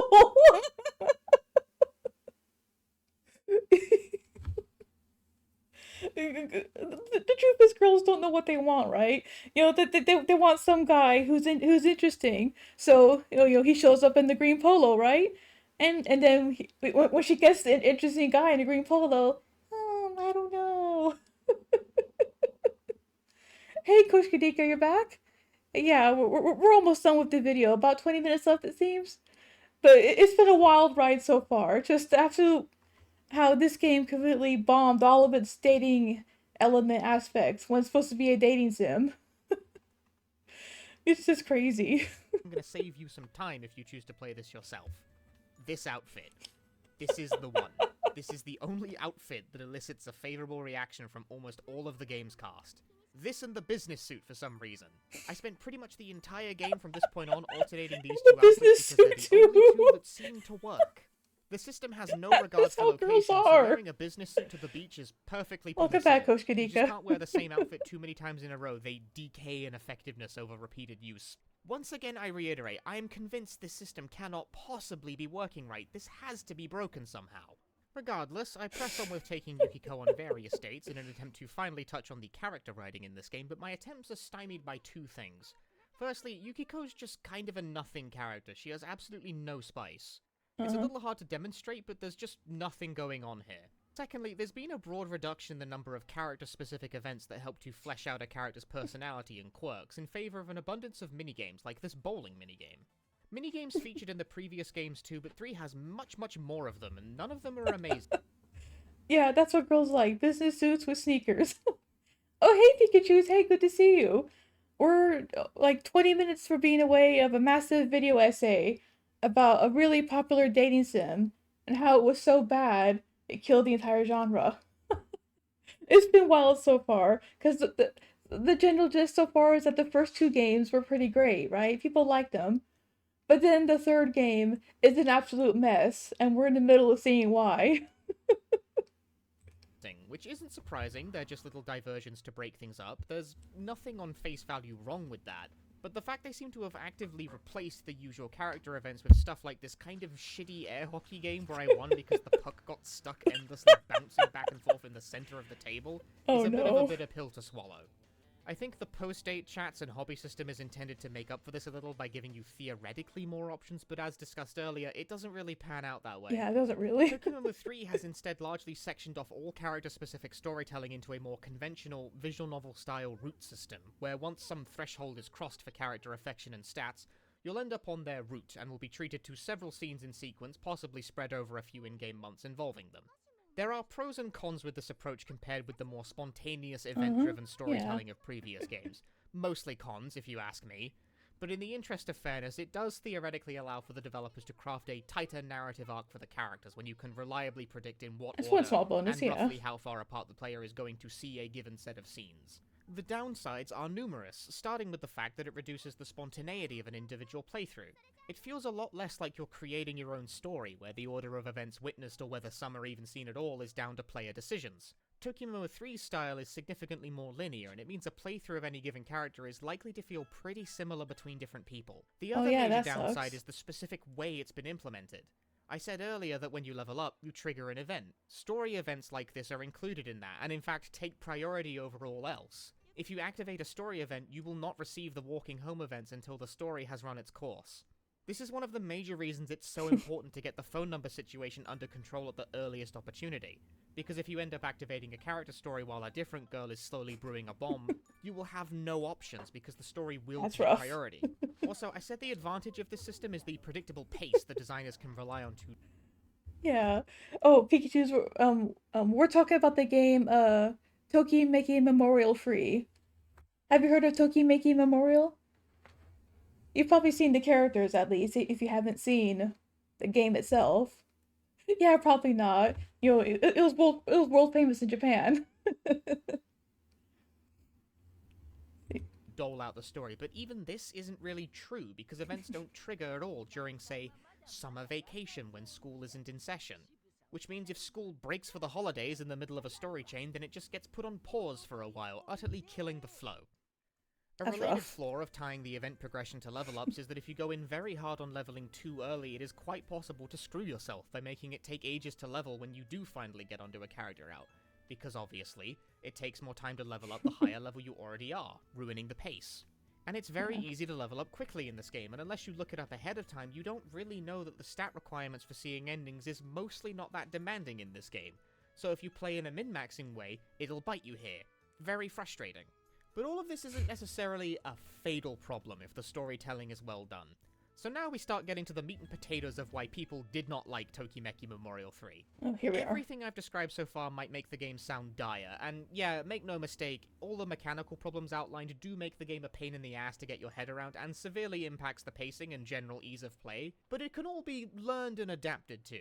Spend enough time with it and your brain does just adjust to Tokimemo 3's bizarre pace. Yeah. It's not like previous games, but there is an identifiable groove you can get into if you're willing to put in the effort to learning its bizarre machinations. What it will not save you from is the characters and the many ways in which they suck. So let's cover them all. Won't Oh take dear. long, there's not that many of them after all. Let's start with Yukiko, the ostensible heroine. Firstly, I want to note that I was about 6 hours into my playthrough before her story events even began, which is about 2/3 of 6 the way into hours? a playthrough. Jeez. It takes 6 hours before anything resembling character development starts, which is ridiculously slow. But eventually, Yukiko will offer to take you to a candy shop she likes, because sweets is one of her 2 hobbies. So you go there and you meet the elderly woman who runs the place, who instantly hates you for seemingly no reason. This is, if you haven't noticed by now, extremely on brand for Tokimemo 3. But Yukiko likes this old woman and hanging out here, and insists she's actually very nice. You get a couple of events to the effect of old woman hates you, but eventually No, the he woman didn't do falls it ill. wrong. The game is Okay, just now put a pin in that incredibly because instead we're going to complete grindy. Rika's story first. That might seem like an odd choice, but it's what happened to me during my playthrough. Due to Rika bombing every other week after the midpoint of the game, Rika's story completely interrupted this particular event chain and took priority. I was actually worried I was going to get the wrong ending because of this, even though I had made no particular effort to interact with anyone besides Yukiko. Rika kind of forced her way in here. So Rika is the energetic type. I can't figure out how else to describe her personality other than she doesn't talk so much as she yells all her lines at you. She is into science because her name is literally science, we went over this, but this manifests in her electrocuting the protagonist for data over the course of her story, since pointless cruelty is a staple of this game. Mm-hmm. Goofy cartoon As we've seen slapstick so does far. occur from time to time in this series, but 3's tone just doesn't land. It comes off as far more mean-spirited than I think it intends to, and this is very apparent in Rika's story. It transpires the reason she's inflicting this on the protagonist is for the sake of her attempts to create a robot dog. which contrasts strangely with how she seems afraid of an actual dog that's taken a liking to her earlier in the story. Well, both of them The Inu. big twist of this plotline is that her desire to create a robot dog is revealed to be the result of a past trauma, as Rika's beloved childhood dog passed away after she tried to cure it of a cold by injecting it with energy drinks. She killed a dog by injecting it with Red Bull. This is supposed to be an endearing character moment somehow. I cannot stress enough, I beg your pardon. What? So she's an energetic girl, and, and she's trying to create a robot dog to replace the dog that she accidentally happened. I was not expecting that. What? Oh my god. How much worse is it gonna get? Oh my god. didn't make that up. That's really what they go with here. She killed a dog, so she wants to create a dog that can't die because killing the dog messed her up. I know kids do really stupid things because they don't understand the world, like I once screwed up a PlayStation's disk drive because if you play Tekken 3 and you don't have a second controller plugged in, the UI says insert coin because it's an arcade port. But silly younger Punchy took that as a command and was like, yeah, no, insert coin, that sounds reasonable. And it turns out PlayStations don't like having coins Oh in them, no. who would have guessed? But I wouldn't say this kind of goof is on par with trying to inject a dog with Monster Ultra, you know? What's especially funny is that at the moment this is all laid out, your protagonist has nothing to say. Them apparently being just as weirded out by all of this as I was. The scene just sort of awkwardly fades out and we cut back to the regular gameplay. But only very briefly, because this arc is shortly resolved by the final scene where Rika shoos away the same real dog from earlier, directly into the path of oncoming traffic. But Robodog intervenes before Rika can increase her dog kill count even further and sacrifices itself to save the real dog, which causes Rika to have an epiphany about the value of organic life or something. I'm not clear on what it is about this experience that causes her to get over her hang-ups, but she subsequently adopts the real dog into her life and, by way of metaphor, has opened her heart up to caring about real people. Well. Maybe she just realized machines are no less susceptible to blunt force trauma than people are, who knows? The conclusion of this arc really doesn't land at all, and the entire thing floored me with how insane it is. Rika is a psychopath and a serial dog murderer. Next girl. Next up to bat is Emi Tachibana, a polite but formal type who is probably the most non-hostile Hopefully she's introduction normal. in the game Hopefully she's because you normal. simply end up meeting her while out for a morning jog. She's into the extremely traditionally Japanese things like calligraphy and ikebana. It's a kind of flower arranging art form. But Yeah. also Aikido. Hell yeah, Emi can throw hands. Well, throw people, since Aikido is mostly a grappling Oh, art. she's into Whatever. Aikido. Alas, since Tokimomo 3 is what it is, She's her not just route like has her Sasuke, experiencing dummy. a severe medical complication that pulls her away from Aikido for a few months. It's not a. I can't.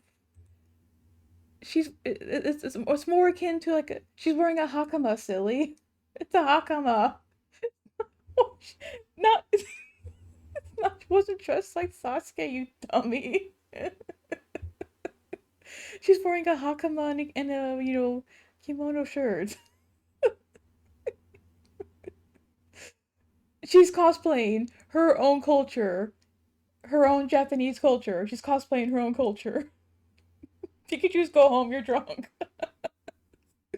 She's into the extremely traditionally Japanese things like calligraphy and ikebana. It's a kind of flower arranging art form. You But two also are impossible. Aikido. Hell yeah, Emi can throw hands. Well, throw people, since Well, she's Aikido is into mostly a Aikido, there's grappling art. that. Whatever. Alas, since Tokimomo 3 is what it is, her route has her experiencing a severe medical complication that pulls her away from Aikido for a few months, during which time the Aikido club completely collapses in the absence of their ace, because none of the other members really cared about the sport. So Oh. she gets extremely depressed about it, and it's up to the protagonist to pull her out of this slump. Now, this is a bit less insane than the dog murder interlude, but it does highlight one of the major issues of Tokimemo 3, which is that nothing nice seems to happen to any of the characters, ever. Every single that would be pretty plotline is frustrating. like this. Some tragedy either has befallen or will befall the characters over the course of it, and will become depressed as a result. The game is just a constant misery parade, which makes it exhausting and uncomfortable, but also sort of darkly hilarious because everyone in Moegino's lives just sucks so much. Like, how can so many girls be so unfortunate? For instance, one of Right? the secret characters, who I unfortunately lack footage of because you have to just stumble onto her randomly, naturally, is a terminally ill student who can just flat out die by succumbing to her illness if you make the wrong choices after making Well, contact fix it, with her. Pikachu, fix it. Nothing nice ever happens in Moegino. For a series with up to this point such vibrant and carefree energy, it's hard to understand what compelled the team to make the decision to have the third entry be such a sad display. I can't say for certain, but I suspect the answer lies with Kaori Yae from the second game, who, in short, had her own arc about dealing with depression, but crucially she's the only character like that in 2, and 2 in general is much more adept at tone juggling. The developers have been quoted in interviews as saying that Yae was a risk as a character, but their gamble paid off, and Yae's arc highly resonated with the player base, resulting in her becoming one of the most popular characters, second only to the game's main heroine. It seems the team's takeaway from that was people like sad girls, and they dialed it up to an absurd extreme in 3, which results in a game that is itself depressing. Let's make these next two quick. There's Odamari, whose name is phonetic with shut up in Japanese. Yes, really. She lives up to her namesake immediately because she is the snooty, aloof type who brazenly insults the player and tells them to piss off in basically all I of see their her. She's interactions. on I a think her sama baggage type. is that she's under pressure to become an actress because her parents are famous and she eventually breaks down under the stress and becomes depressed because they all do. She is thoroughly awful and unlikable the whole game, so I did not care. Towards the end of my playthrough, she inexplicably called out of the blue to invite me to watch her participate in an acting contest, which I found very peculiar given she spent the entire playthrough being rude and seemingly wanting nothing to do with me. But nevertheless, I went and was delighted when she lost. That was the last I saw of her on that run. Bozo. Goodbye, Mari.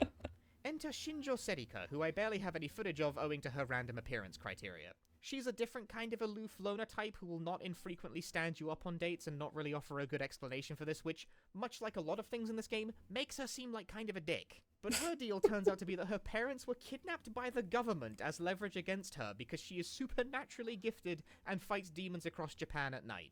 Which, okay, as far as the sad sacks of this game's cast go, that's kinda metal, but it's also completely stolen from canon, so I'm not sure I can award any points for it. Save the best for almost last, we have Chitose Aizawa, Yukiko's bestie and probably my favorite character.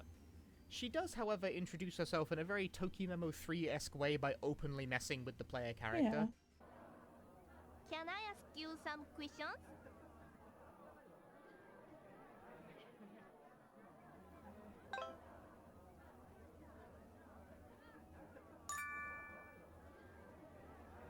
Have you ever been to foreign country? English Okay, is in pretty my good. experience, when a Japanese person asks about foreign country, they really just mean America. You'd be amazed. I've been asked That's like true. twice something That's like, "Is it true." true foreigners wear their shoes indoors?" And I'm like, not in fucking England we don't. That's an American thing. It's different. They're different places. It is so uniquely cursed to be a Brit who can speak Japanese because the Americans ask you about Japan and the Japanese ask you about America like you're an authority on either. And oh my god, why are you... Yes, I've been to America. Whatever. She later follows this up with... That's true. That's true. meaning your zipper is open and you can react accordingly embarrassed or reply with incorrect English. This introduction is, to me, an example of how Tokimeki Memorial 3 hasn't completely lost the source. It can still sometimes be funny on purpose and make a decent impression with a character from the get-go. Aizawa does still sometimes lapse into the weird Tokimemo 3 tendency for characters to just be astoundingly mean to you for seemingly no reason, but her more openly mischievous demeanor helps to make it come off not quite as maliciously as it tends to for the rest of the cast. Aizawa also benefits from probably having the most normal baggage of the game's cast. She aspires to study abroad, sharpen up her English skills, and so on, but has reservations about following through on her dream. Her life and her friends are in Japan, after all. Yeah. So as she grows fonder of the player character, she turns to him to ask for guidance, and in fact, the ultimate conclusion of how, or indeed if, she follows through on her ambition is actually down to how you play it. Which is surprisingly uncommon for the core story events in this game, given that sort of thing is like the entire appeal of Life Simulator. So she's just pretty But normal. anyway, Aizawa's story stands out for being grounded and maybe even relatable compared to the constant misery parade that is the rest of Tokimemo 3. Compared to the I other still don't girls, think she's this as strong progression as has most of not been 2's normal. cast, mainly due to how 3's mechanics interfere with storytelling, but also because there's something of a dropped ball in how it comes up occasionally that Aizawa has a tense relationship with her dad for reasons that are never quite made clear. That plotline never really manages to successfully come into focus, so it ends up feeling like a missed opportunity. Regardless, I'd still say she manages to be better than several characters from the first game, so gold star, Aizawa. You did it. Sure You're the did most it. salvageable thing about this mess of a game. And finally, we circle back to Yukiko, who I abandoned partway through her arc because that is how my playthrough panned out. Sorry about that, Yukiko. What were you saying? Oh, the candy shop woman died. Right, yes, we're back to the misery parade. Oh. The candy shop woman that Yukiko liked hanging out with falls ill and thus dies. Nothing nice happens in Moegino. Yukiko, not unreasonably, gets upset about this and stops showing up to school. You need to intuit at this point that you should phone Yukiko to check in on her and offer her some pep talk. This is actually how all depressive episodes in this game work mechanically. 2/3 of the cast go through it at some point, and I Yeah. will note Chitose that the way best this is girl, I implemented agree. It is possible for Chitose an best ill-timed girl. espresso depresso can actually brick your playthrough. The timing of these is not fixed, so if they happen to occur at a time where you can't make a phone call, like, say, the school trip that happens in the second year, you're screwed, and you're going to miss the timing and the game will likely drop you off the route. Rotating saves isn't anything new to seasoned RPG players, but it's especially important to keep saves going back a few months of game time as you play through Tokimemo 3 because of goofy things like that, where poorly considered mechanical interactions can waste an entire 12-hour playthrough. I was both fortunate and unfortunate in that I didn't get any of these events to trigger until That's very late unfortunate into indeed. the playthrough. Fortunate in the sense that I wasn't able to miss any from poor timing. Unfortunate in that large portions of this run were spent doing basically nothing interesting as a result. At any rate, we call Yukiko, she tells us that she's still upset and needs more time, but she appreciates us calling. Completely reasonable reaction, not gonna knock that. More time, as it turns out, meant less than 24 hours because she turns up at school the next day having now completely gotten over it. Well, okay, there you go then. That was sudden. All depressive episodes in this game are like that. You throw them a phone call and they just instantly snap out of it, so it doesn't even really do justice to the gravitas of its subject matter, somehow managing to both be too serious and Yeah. not serious enough at the same time. There's kind of an awkward pause in the narrative at this point where you're going through the stat-raising motions and you might genuinely be led to believe this is just where this arc aborts, but no. It eventually comes to Yukiko's attention that the old woman left her a letter with instructions to read it alongside you, the player. So you make the trip to her grave to do so, and in the letter, the old lady recounts a story from her youth where she invited a boy she liked out to the legendary hill but ultimately was unable to confess her feelings for him, and her beloved would ultimately never return, dying in what I think is implied to be World War II, leaving her to stew in regret for the rest of her days. Once again, nothing nice happens in Moegano. She implores Yukiko not to make the same mistake and says she'll be watching over her. We then immediately awkwardly cut back to the protagonist's bedroom, even though this really seems like the kind of thing that would invite some kind of discussion between the protagonist and Yukiko, who I remind you are standing next to each other in this scene. But because of the way they've paced this plotline, this isn't the actual ending. That's not until graduation day, so they just kind of have to awkwardly move on without comment and have you play out the remainder of the game, even though Well, this really seems that like kills the the kind of momentum thing a that would bit. fit an ending. Furthermore, sure, very valiant effort on the game's part to be moving, but maybe you're noticing a major problem with Yukiko's route? That it's not actually about Yukiko? We've learned significantly more about a now deceased old woman than we have about the game's ostensible main heroine, who has remained basically a void of charisma from start to finish. Compared to 2's lead, who gets hours of entertaining and endearing character development, Yukiko is amazingly hollow by comparison. Graduation day rolls around and things play out in a fairly predictable way. We receive a letter in our desk inviting us to the legendary hill. We rush there, and indeed, Yukiko is waiting for us. She confesses her love for us, and astoundingly at this point we are given the option to just reject her outright. There's no real point to doing this, you just get the bad ending, but it is really funny the game even Feisty. allows that. It was very tempting to indulge it, but I did actually want a real ending, so I accepted Yukiko's feelings. And they lived happily ever after. Yay! Ah. True love.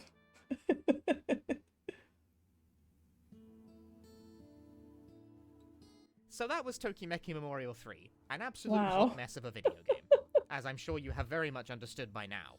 Now, to be clear, despite all of this, Tokimemo 3 is far from the worst video game I've ever played in my life. It's not completely devoid of the juice that makes this series fun I can to see play why in it killed the places, entire but genre many now, odd though. decisions that don't coalesce, a cast almost completely devoid of any likable characters, and many mechanics that don't even seem to be working Yeah, I should have right, rejected her. results in a game that is absolutely exhausting to get through. It's not the worst game I've ever played, but it is certainly among the worst dating sims I've played, and one of the sharpest declines in quality I've ever seen in a That's a series shame in too, successive isn't it? installments. We're talking like Devil May Cry 1 to 2 kind of drop here, guys. And indeed, it is a drop that the surrounding genre would never really recover from.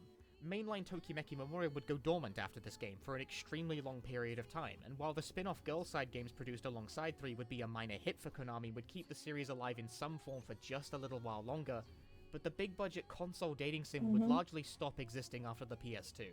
The poor performance of Tokimeki Memorial 3, and to a lesser extent True Love Story 3, signaling an end to the genre boom and the lack of faith players had in it at the That's a time. shame, isn't it? The dating sim would shift form to survive, largely becoming a genre that lived instead on handhelds like the DS and PSP for a time, but this too would eventually dry up.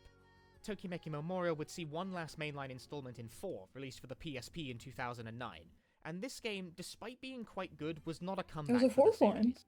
In fact, having actually played it, the tone of it is quite sentimental. it becomes clear in context that Tokimemo 4 was not intended as a revival, it was a send-off. One last Oh. final farewell and thanks for all the good times before bowing out. And it is very interesting for that sentimentality. It is a game that's perfectly enjoyable as a standalone experience, it makes a lot of smart changes to the formula, and is a return to form for likable characters who don't all Well, treat that's you good like to shit know. right off the bat. But the experience is definitely enhanced by playing it with the Yeah. relevant context in mind. And well, that's what the past hour and 15 minutes of this video has been. That's the context. They knew this game was going to mark the end of mainline Tokimeki Memorial, and they ran with it. I'm currently writing this in 2024, where no dedicated handheld devices exist due to the Switch bringing bigger console games to the handheld space, resulting in the general extinction of that whole strata of mid-budget game development, and the dating sim along with it. That might be a bit of a controversial assessment of the Switch to just throw out there, but I don't really have time to get into it. This video is already insanely long. That gets us to the current day, where the dating sim is by and large a completely dead genre. Now, I would be remiss Yeah, it not is to a bit mention that sad, huh? Konami recently announced a remake of the first Tokimemo, a thing that definitely didn't happen while I was editing this, forcing me to rewrite this part of the script to accommodate it. Nope, that would be really annoying, so I'm glad that isn't what happened. Regardless, similar to Tokimemo 4, Hmm. in my currently speculative opinion, I doubt this marks a great comeback for the genre or anything. They remade the In first game, general, that's this cool. modern age of remakes and remasters, I can count on one hand the number of series that actually got full-scale new entries off the back of financially successful remakes. Cynically, this is a cash-in on a recognizable name, and uncynically, it's a nice way to preserve the original game that started a phenomenon. I mean, hell, I'm gonna buy it, but Konami being what they are nowadays, I don't really expect this to dramatically change the outlook for the genre at large. I don't even think it's very likely to get an English translation, but if we're ever going to get one, now would be the time, so here's hoping. Perhaps my viewpoint strikes you as a bit pessimistic, but I'll hold to that for now, as the current outlook for the genre still remains about Yeah, as it's bleak pretty as interesting, ever. though. But I had to mention the remake or I was absolutely going to get comments about it. So from where we stand now, the question becomes, is Tokimeki Memorial 3 really to blame? Well, yes and no.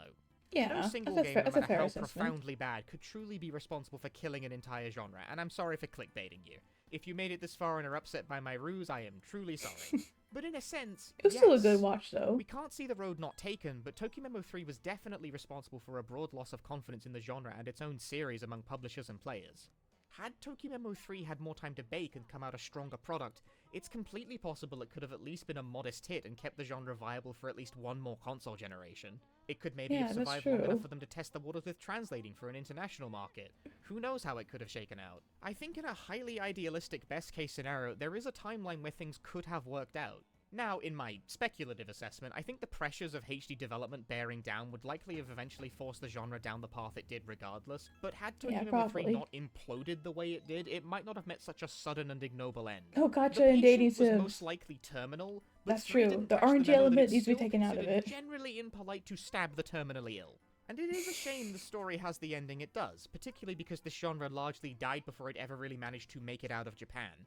I suspect a large part of the reason the genre phased out beyond all the above-mentioned reasons is the game market becoming increasingly globalized during the 7th generation of consoles, and the dating sim never managed a viable test case for international releases, with almost all of the well-liked examples Yeah, of games in the that's genre also- being that's also untranslated pretty true. Japanese domestic releases.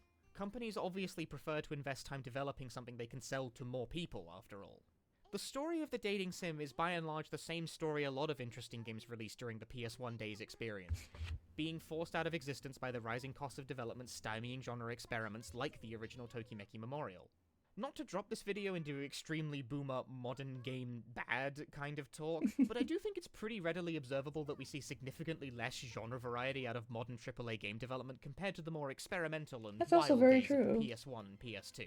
And the dating sim is by and large a victim of this, even if Tokimemo 3 forced Yeah, it back into then an games earlier took grave more than it risks. likely deserved.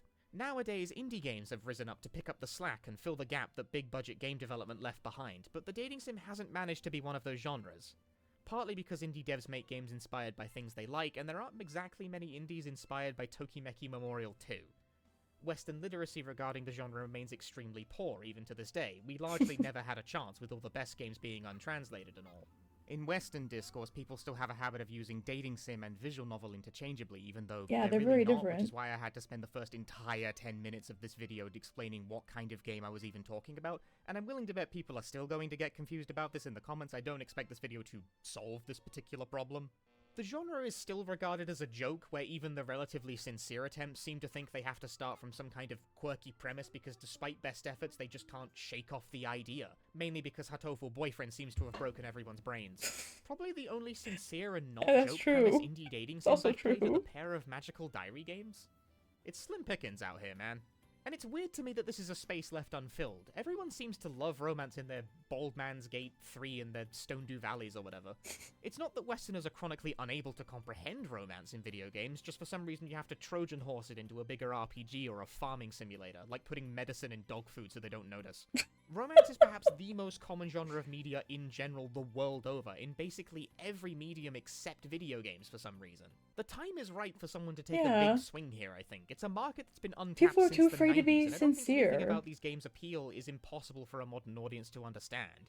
There's very much a reason at their peak they were a cultural phenomenon in their native Japan, and I hope in time, someone will thread the needle and convince everyone of what they've been missing all this time. As for Tokimeki Memorial itself, the mainline series has remained dead since 2009, with 4 being the last installment. And with Konami itself these days being what Konami is, it seems extremely unlikely that they'll be the ones to spearhead a comeback. Tokimemo 3 might have been an unmitigated disaster, but the series still produced 3 exceptional games. 1 genre trailblazer, 1 Stone Cold classic, and 1 last hurrah. That's a better batting average than a lot of series could claim to have, Yeah, so that's as far as true. I see it, it is indeed better to have loved and lost than never to have loved at all.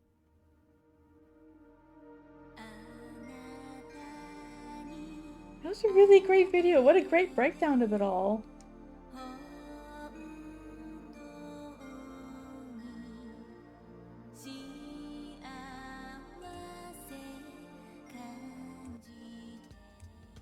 Wow. That was a really insightful video. Yeah, it's a shame you missed the first half, Pikachu's. Yeah. Basically, the first half, he talked about the history of Tokimeki Memorial, about how the genre worked, why it was so popular, and everything. And then he got to the third game, where the third game just completely fell apart. And that sounds like a shame. That's a real shame. Because Tokimeki Memorial 1 had a big cultural impact. It was popular, and you know, it's iconic in a way. You probably should. Here, let me link you guys so y'all can watch it and like it yourself. It was a really great video. Yeah. He really did. It was a really great video. Really insightful too. Cause it's true, dating sims aren't really taken all that seriously. And I think a part of that problem is people are too afraid to be sincere, you know? You know, to speak from the heart, you know, be a little bit cringe, you know, and just speak wholeheartedly with emotions. It's a bit of a shame, really. Nowadays, you know, anyone who tries to do a dating sim, you know, they add like an element of irony to it. Or they make it silly, like Hatoful Boyfriend. Or you get something like, you know, I don't know if I can mention it, but if you know, you know. But and they don't give girls personality, yeah. That's also another problem too. Sometimes, like you don't get characters. You get, you know, you get tropes. You get types. You don't really get a character. You know, you get, oh, I'm the flower girl, and oh, I'm the aloof girl. But they don't have personality beyond that, you know.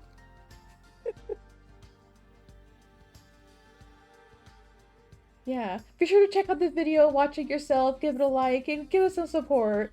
I mean, it was published a year ago, but it still deserves a like. It's still very well done. Yeah.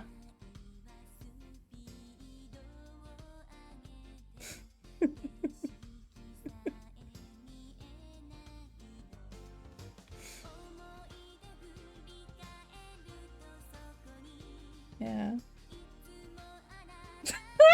Oh my god! So, in summary, the dating sim genre was already a sick, dying dog, and Toki Memo Free injected it with bang energy. Like that psychopath pink hair girl who accidentally got her dog. Oh my gosh. Finally, an accurate high school sim where everyone is mean to you. My gosh. That was a long watch, but a really, really good one. A really good one, guys. Thanks for staying with me the whole time to watch it. It was absolutely insightful. I really liked it.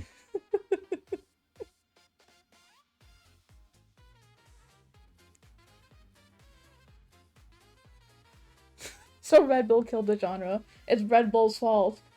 It gave him wings. Angel wings. Oh my god, that's awful. No. Oh. No, Pikachu's, no, I'm sorry. Not real doggos, I promise.